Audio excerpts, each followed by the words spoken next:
This is a very good exercise to learn how to deal with different kind of factorials.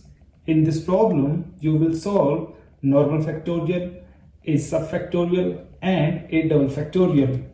So let's see how to solve this.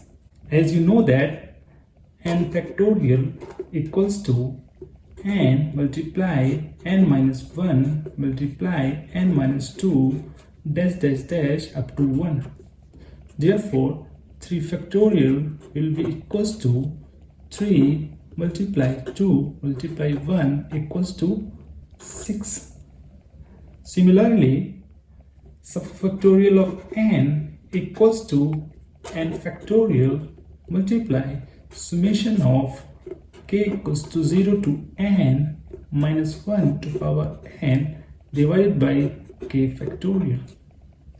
Here n equals to 3, therefore subfactorial of 3 equals to 3 factorial multiply bracket for 0 minus 1 to power 0 divided by 0 factorial plus for 1 minus 1 to power 1 divided by 1 factorial plus for 2 minus 1 to power 2 divided by 2 factorial plus 1 equals to 3 minus 1 to power 3 divided by 3 factorial bracket close.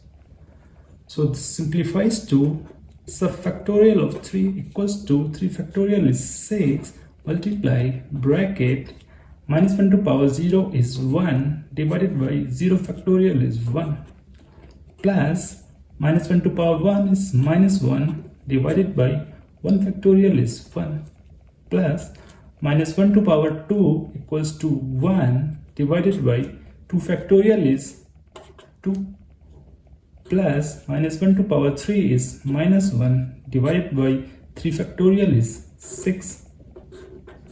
So this further simplifies to subfactorial of 3 equals to 6 multiply, this is 1 minus 1 plus 1 divided by 2, this is minus 1 divided by 6.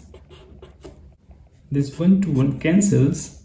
Here this is 6, 2 3 is 6 minus 6 1. So this simplifies to 3 minus 1 2 divided by 6 and multiply 6 equals to 6 cancels equals to 2. So subfactorial of 3 equals to 2. Similarly, n double factorial equals to n multiply n minus 2 multiply n minus 4 dash dash dash up to 1. Therefore, 3 double factorial will be equals to 3 multiply 3 minus 2 1 equals to, so 3 double factorial will be equals to 3 multiply 1 is 3. So our main problem will be simplifies to 3 factorial is 6 minus subfactorial of 3 is 2 divided by 3 double factorial is 3. 6 minus 2 is 4 divided by 3. So 4 by 3 is our answer for this problem.